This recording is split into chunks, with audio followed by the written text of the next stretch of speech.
இந்த வீடியோவை கிட்டத்தட்ட நான் 100 தடவை கிட்ட பார்த்துருப்பேன். அவ்வளோ தடவை பார்த்தோம் அந்த வீடியோல எனக்கு ஒண்ணு மட்டும் புரியவே இல்லை. அப்படி அந்த மனுஷன் என்னதான் பண்ணாரு? அந்த வீடியோல என்ன தப்பா இருக்கு? எப்படா இந்த பஸ்ஸை விட்டு இறங்கி வீட்டுக்கு போய் நம்ம ஃபேமிலியை பார்ப்போம்னு சொல்லி அமைதியா செவனேன்னு நின்றுகிட்டு இருந்த ஒருத்தரை எப்படி இப்படிலாம் பண்ணணும்னு சொல்லி தோணுச்சுன்னு எனக்கு சத்தியமா தெரியல. இறங்குற வழி பக்கம் நின்னவர் ஒரு தடவை கூட அந்த பொண்ணை திரும்பி பார்க்கவே இல்லை. நீங்க எல்லாம் மைன்யூட்டா நோட் பண்ணா உங்களுக்கு ஒரு விஷயம் தெரியும். அவர் கையில ஒரு பேக் வச்சிருப்பாரு.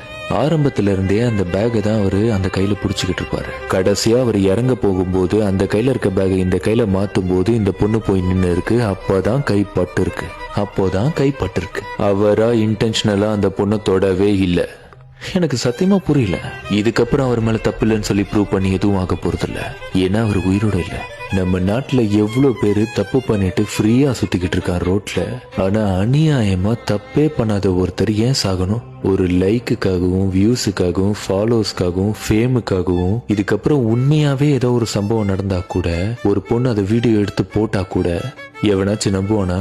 இப்பதான் கொஞ்சம் கொஞ்சமா பாதிக்கப்பட்ட பொண்ணுங்கெல்லாம் வெளியே சொல்ல ஆரம்பிக்கிறாங்க. ஆனா இந்த மாதிரியும் பொண்ணுங்க இருக்காங்கன்னு சொல்லி சத்தியமா எனக்கு தெரியல.